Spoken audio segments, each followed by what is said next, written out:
이번 달 저희 수요 청춘 수요예배 주제가 순종입니다. 오늘 제목은 좀 살벌하지만 99.9%의 순종도 순종이 아니다.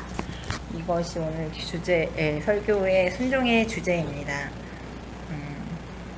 네, 너무나 살벌하죠. 99.9%를 지켰는데도 그 0.01% 때문에 순종이 아니게 된다. 그럼 순종이라는 말의 뜻은 무엇일까요? 우리가 다 알고 있듯이 순할 순자에 조칠 종을 씁니다. 따를 종자를 써서 순순히 따름, 어학사전을 보면 고분고분 따름 이렇게 나옵니다. 이 말을 들었을 때 무슨 생각이 드시나요? 순순히 따름, 고분고분 따름. 자, 이 말을 딱 들었을 때, 딱 사전을 딱 찾았을 때 딱 들었던 생각은 토를 달면 안 되겠다. 토를 달지 않는 것이 순종이구나 라는 생각을 하게 되었습니다. 토를 달지 않는다. 이 말에는 자신의 생각을 첨가시키지 않는다.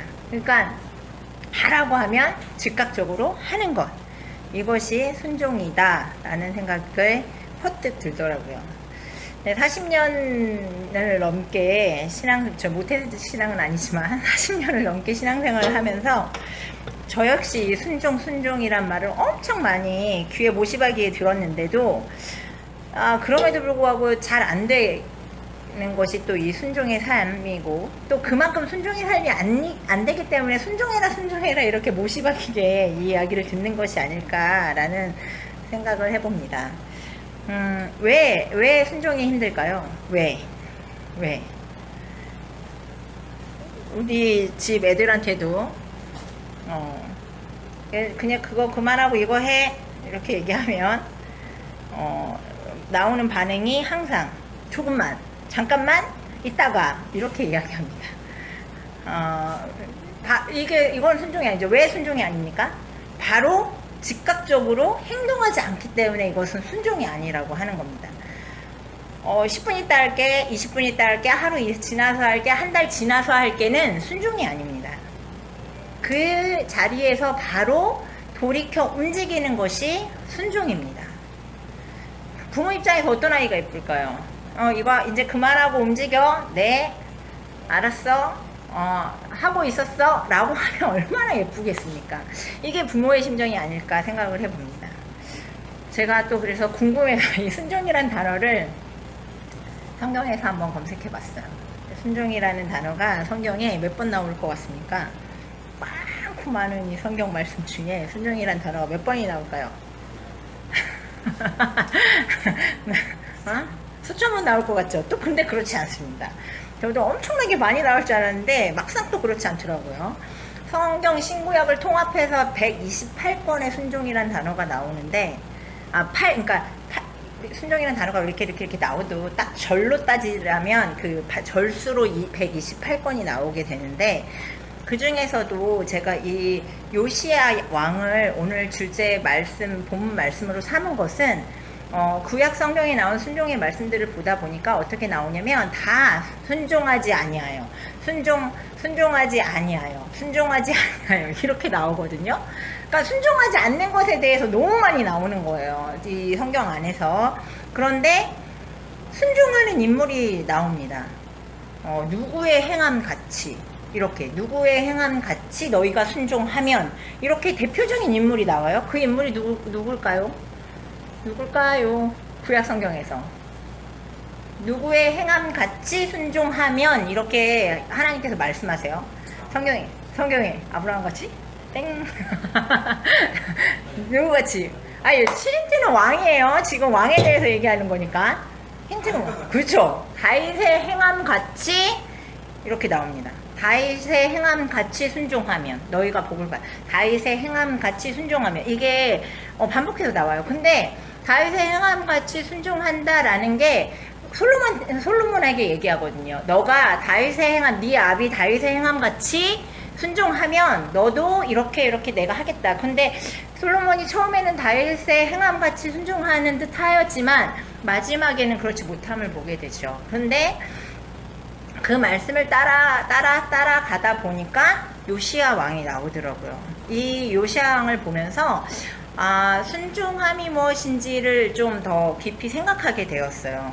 그럼 감동도 받았고요. 그래서 이 요시야 왕을 잠깐 소개하겠습니다.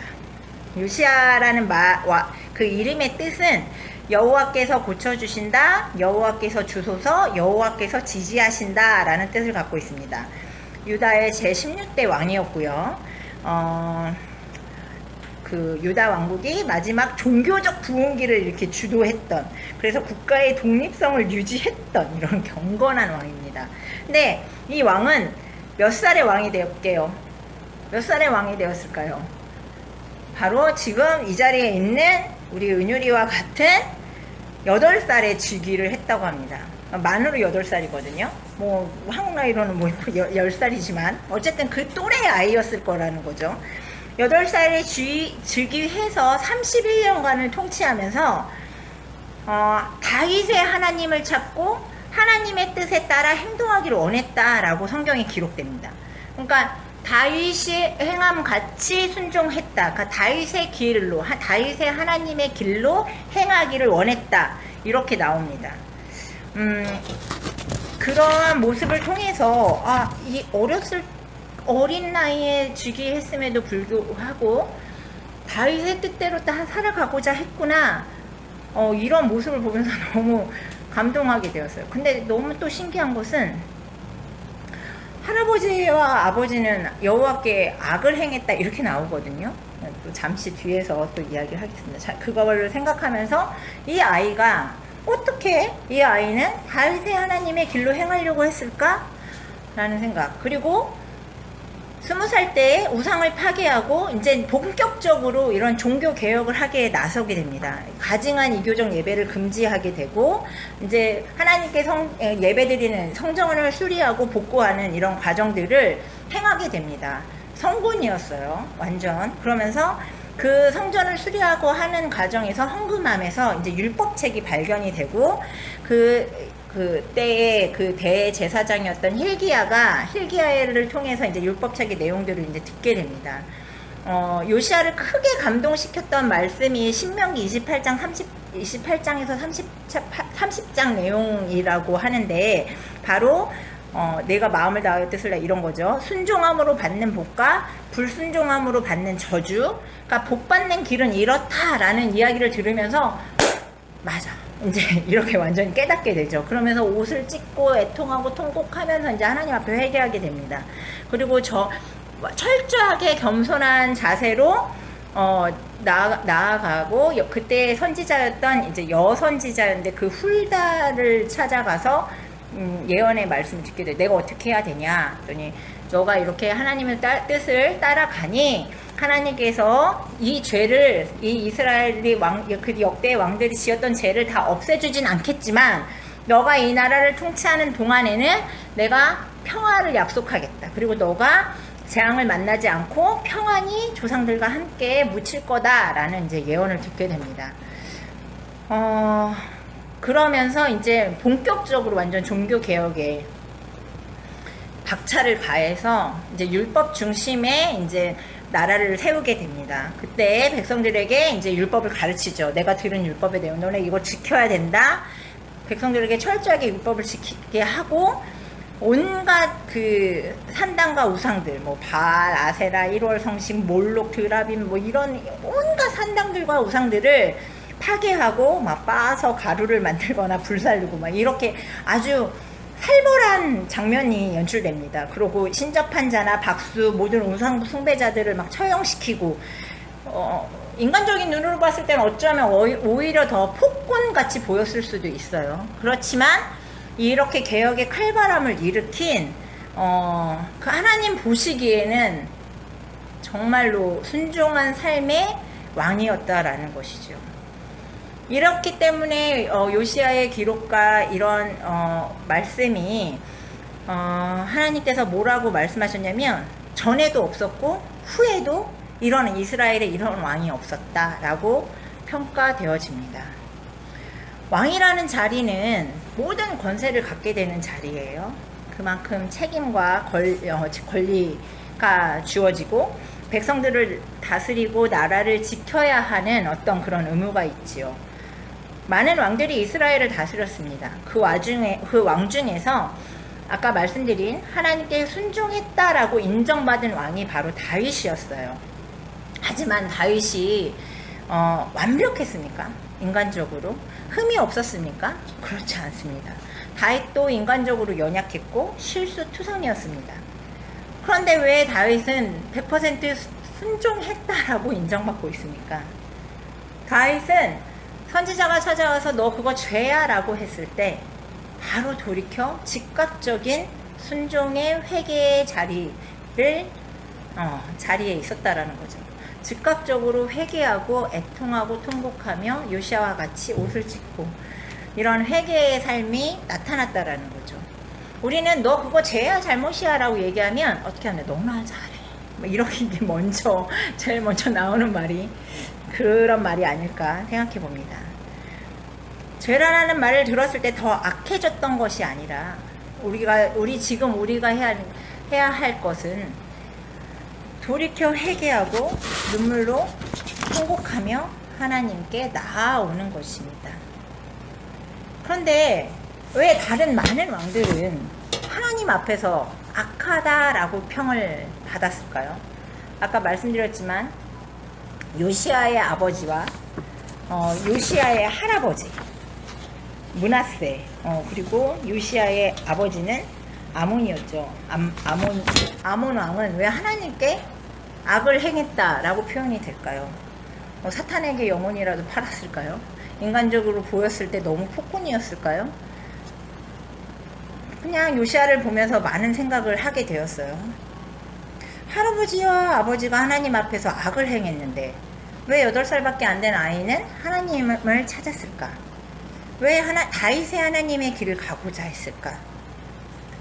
곰곰이 생각해 봤었을 때 인간적인 눈으로 그 아버지나 할아버지가 폭군은 아니었을 것 같다라는 생각을 해봅니다. 분명히 이 아이의 이름을 여호와께서 주소서, 여호와께서 고쳐주신다, 여호와께서 지지하신다라는 이름의 뜻을 가지게 아이의 이름을 지었다라는 것은 여호와 하나님을 모르지 않았다라는 것이에요. 하나님을 알았다라는 것이죠. 므낫세가 잠시 하나님께 회개라고 해야 되는지 기도하는 장면이 나옵니다. 그때 또 하나님께서 그 기도를 들어주죠. 그 할아버지 므낫세가 기도했을 때 그때 므낫세도 기도하며 하나님께서 그 응답하시는 그 과정을 통해서 내가 여태까지 선조들에게 들러왔던 그 여호와 하나님이 정말 하나님이구나 라는 것을 알게 되었다, 그렇게 성경에 기록되어져 있거든요. 왕들은 끊임없이 그래도 구전으로라도 여호와에 대해서 끊임없이 들었을 거예요. 이스라엘 백성들은 끊임없이 하나님에 대해서 들었을 거예요. 교육받았을 거고 전해져 내려왔을 겁니다. 그런데 왜 하나님은 이런 왕들은 악하다라고 평했을까요? 자신의 삶에서 하나님을 인정하지 않고 하나님께 순종하면서 살지 않았다라는 것이죠. 나라를 통치할 때 하나님의 뜻대로, 하나님의 율법대로, 하나님의 성경에 있는 말씀대로 나라를 통치한 것이 아니라 자기 뜻에 보기 좋게 백성들이 원하는 대로, 세상이 흘러가는 대로 통치했기 때문에 하나님은 그들을 악하다라고 이야기했던 것입니다. 그것이 바로 하나님 보시기에 악인 거죠. 자기 자신이 주인이 되어 자기 뜻대로, 자기 마음대로 하고 살아가는 것. 이것이 가장 중요한 것 같습니다. 요시아 역시 그런 아버지와 할아버지의 어떤 그런 모습들을 보고 자랐겠죠. 그런데 결국에는 요시아는 이건 아닌 것 같아, 내가 전해져 왔던 여호와 하나님은 그렇지 않았어 라는, 그렇다면 나의 주인은 누구지? 나는 그럼 이 나라를 어떻게 다스려야 하지? 이 기준이 되는 것은 무엇이지? 이런 고민들을 하지 않았을까? 나의 정체성, 이 왕으로서 또한 이 혈통으로서의 자기의 정체성은 어디에 있는 것일까? 라고 고민했을 것 같아요.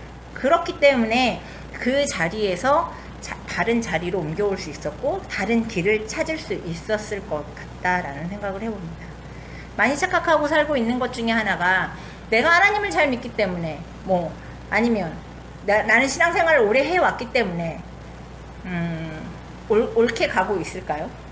좀 더 고민을 해봐야 될 것 같습니다. 저도 이 본문 말씀을 묵상하고 뭐 설교를 준비하면서 참 많이 힘들었어요. 아, 나도 내가 너무 내 뜻대로 살고 있는 것은 아닐까? 그런 고민들을 했습니다. 그리고 인간적으로 연약한 어떤 부모의 모습 속에서 우리 아이들은 어떻게 살아가게 해야 하나? 그리고 또 우리 아이들은 어떤 정체성을 갖게 해야 하나? 이런 부분들이 되게 고민이 되더라고요.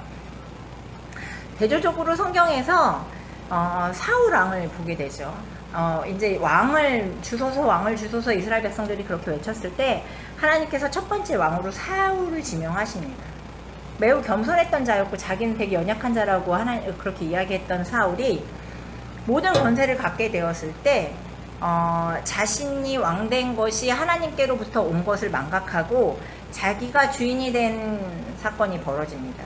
사무엘상 15장에 이제 하나님께서 결정적으로 사울을 버리시는 계기가 나오는데 사울이 아말렉 전투에서 15장 3절에 이런 말씀이 나옵니다. 사무엘이 사울에게 얘기하죠. 지금 가서 아말렉을 쳐서 그들의 모든 소유를 남기지 말고 진멸하되 남녀와 소아와 젖먹는 아이와 우양과 낙타와 나귀를 죽이라 하셨나이다. 이렇게 나옵니다. 그런데 9절에서 사울과 백성의 아각은 그 아말렉 왕입니다. 그의 양과 소의 가장 좋은 것 또는 기름진 것과 어린 양과 모든 좋은 것을 남기고 진멸하기를 즐겨하지 않고 가치 없고 하찮은 것은 진멸하니라고 나옵니다.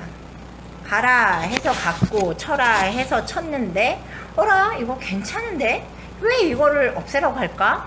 이거 하나님 앞에 나와서 하나님께 예물로 드리면 하나님께 제사를 드리면 훨씬 더 값질 것 같은데 왜 이걸 다 없애라고 하시지?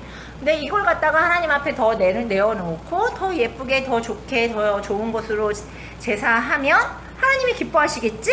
라고 사울은 이야기합니다. 하나님은 그 일로 사울을 11절에 이렇게 이야기하죠. 왕으로 세운 것을 후회하노니 그가 돌이켜서 나를 따르지 아니하며 내 명령을 행하지 아니하였음이니라 고 나옵니다. 자신의 생각이 들어간 것은 온전한 순종이 아닙니다.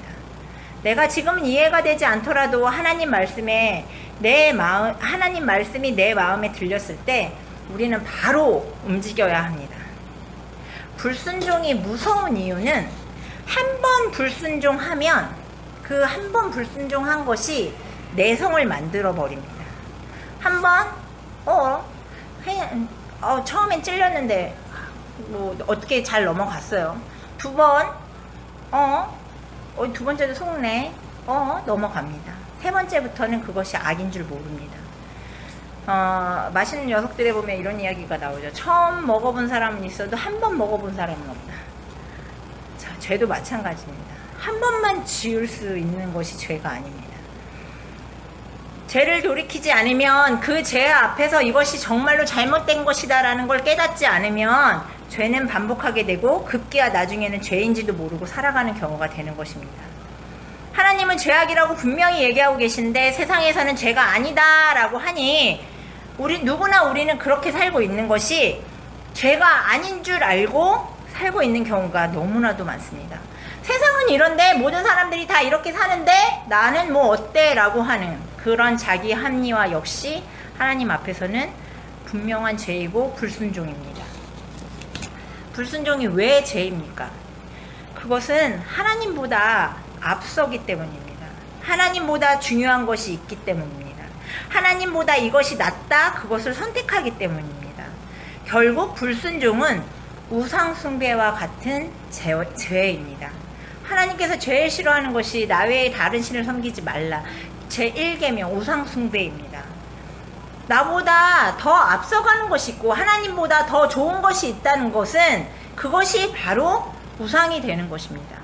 그렇기 때문에 불순종은 바로 죄로 가는 것이고 하나님께서는 특별히 우리를 향해 항상 얘기하시는 것 중에 하나가 나는 질투의 하나님이다 라고 이야기하십니다. 질투라는 감정이 어떤 감정입니까? 내가 정말 사랑하는 사람이 다른 사람을 더 좋아하는 것 같고 나보다는 다른 사람에게 더 관심이 있는 것 같을 때 불같이 피어오르는 감정입니다. 그 감정을 어떻게 다룰 수 있습니까? 이 감정을 겪어보지 않은 사람은 거의 없을 텐데요. 우리 아이들도 뭐 질투를 하겠죠. 엄마는 누구를 더 사랑하는 것 같아. 그럴 때 기분이 어떨까요? 나보다 다른 집 아이를 더 사랑하는 것 같아. 그럴 때 어떤 마음일까요? 하나님 끔찍하게 싫어하는 것. 내 백성이 나보다 다른 것을 사랑하는 것. 어떤 것보다 하나님보다 그 어떤 것이 더 먼저이고 그것에 더 마음을 쏟고 더 시간을 들인다면 우리는 회개해야 합니다. 요즘 세상을 죄악으로 물들었다라고 이제 많이들 이야기하는데요. 왜 죄악에 물들었을까요? 요즘 사탄은 우리를 어떻게 미혹할까요? 요즘 세상에서 제가 세상을 바라볼 때 이것이 사탄의 음성이구나 라고 들었을 때가 무엇이었냐면 내 마음대로 해, 내 뜻대로 해, 나중에 해도 돼, 너가 최고야 라는 말이 바로 우리를 미혹시키는 사탄의 음성이지 않을까 생각하게 되었습니다. 성경은 우리에게 그렇게 말하지 않아요. 신학대학교 다닐 때 어떤 교수님이 그런 이야기를 했었는데 성경을 탈탈 털면 뭐가 나올 것 같니? 이렇게 얘기하시는데 성경을 탈탈 털면 전능하신 하나님과 무능한 인간이 나온다. 이렇게 말씀하시더라고요.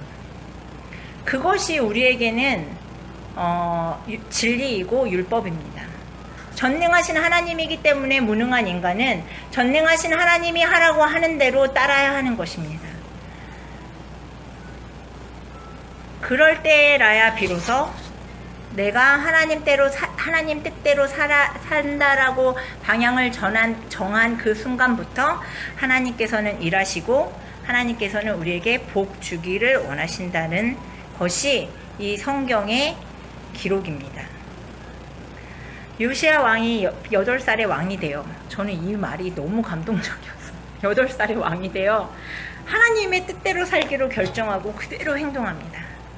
율법책이 발견되었을 때 그 내용을 듣고 울며 통곡하며 옷을 찢으며 회개했습니다. 어쩌면 그 나이 때에 아들이 있어서 그런지 몰라도 이 부분이 너무 저를 감동시켰습니다. 온 백성에게 명령하고 우상 숭배의 모든 것을 불태우고 오직 하나님만을 섬겼습니다. 왜 그 많은 왕들은 그러지 않았을까요? 오히려 하나님보다 다른 것에 두려움을 느꼈고 하나님의 복보다 다른 복에 더 관심이 있었기 때문이었겠죠. 요시아와 같이 마음을 다하며 뜻을 다하며 힘을 다하여 모세의 모든 율법을 따라 여호와께로 돌이킨 왕은 요시아 전에도 없었고 후에도 그와 같은 자가 없었더라. 이런 열왕기하 23장 25절에 이런 말씀이 있습니다. 요시아 왕이 통치하는 시기에 모든 백성이 그렇게 하나님만을 섬기고 평화로운 삶을 살 수 있었습니다. 하나님께서는 이 악한 세대 가운데에서 순종하는 자들을 찾고 계십니다. 죄악의 길에서 돌이켜 회개하는 것, 그것이 순종의 첫 걸음입니다. 조금 재미있는 발상을 해봤어요. 순종 이렇게 단어를 생각하다 보니까 순하게 따르는 어떤 이 순종도 있지만 순수한 혈통, 이게 또 떠오르더라고요. 순종과 잡종 이렇게 하는 그 순종 있잖아요. 우리는 누구의 혈통입니까? 반려견을 요즘에 되게 많이 키우는데 친한 이제 동료 한 분이 자기네 집에서 반려견을 키우는데 할머니랑 같이 사니까 할머니가 자꾸 이 아이에게 주어야 할 사료를 주지 않고 자꾸 자기가 먹던 걸 주거나 뭐 이런 걸 준다는 거예요.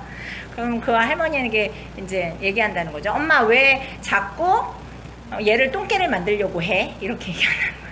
먹는 것 하나도 그렇게 가려 먹여서 이 아이의 혈통을 유지시키려고 하는 이 종의 똥개를 안 만들려고 하는 이 분의 어떤 이 마음을 생각해 봤을 때 우리는 예수 그리스도의 혈통으로 순종인데 왜 하나님께 순종하지 않음으로 격하게 표현하면 왜 똥개가 되려고 하십니까? 우리는 순종의 삶으로 순종임을 나타내야 합니다. 많은 이야기들 중에 이런 이야기 들어보셨을 거예요. 뭐 100을 완전체라고 놓고 봤을 때 100에서 1을 빼면 0이 되고 하나에 하나를 더하면 100이 된다.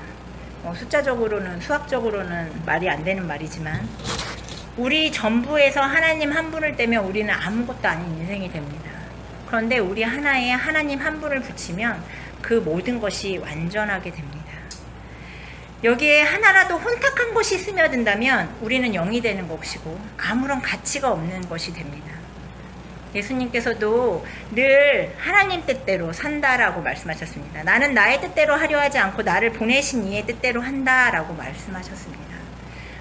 우리가 오늘 해야 할, 오늘 우리는 따라야 할, 또한 우리 마음 가운데에 찔림이 오는 이 말씀은 무엇입니까?